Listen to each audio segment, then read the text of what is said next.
ఆ వర్తమానం వినిపించుండగా మీరే మీ శక్తితో నింపి మీ దాసులను బలపరచండి, ఆత్మతో సంధించమని ప్రార్థిస్తున్నాము తండ్రి. వ్యక్తమైన వాక్యము బెరుగా నీటి కలిపి ఫలించి సహాయం దయచేయండి. హల్లెలూయా. దేవుని పరిశుద్ధ నామానికి మహిమ కలుగును గాక. ఆమేన్.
అలాగే ప్రభా, ఇదిగో ప్రభా, నీ సన్నిధిలో తమతిని ప్రతి బిడ్డని జ్ఞాపకం చేసి, ఎవరికి ఏ సంస్థతో వచ్చారో, ఎవరికి ఏ బాధతో వచ్చారో సర్వని పిలివాడు తండ్రి.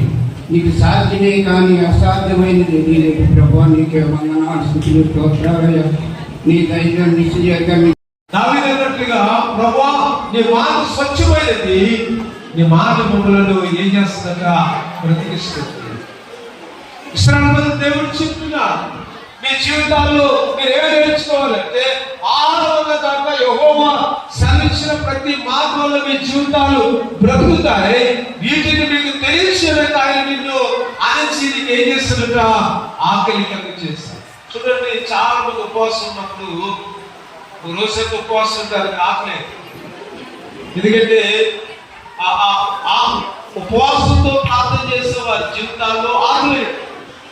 చూడండి, ఎప్పుడైతే వారు ఉపవాసం లేకపోతే అప్పుడే ఎన్నోసార్లు తినాలనిపిస్తుంది. ఇక్కడ దేవుడు చెప్తున్నాడు కదా, నువ్వు దేవునిలో ఉంటే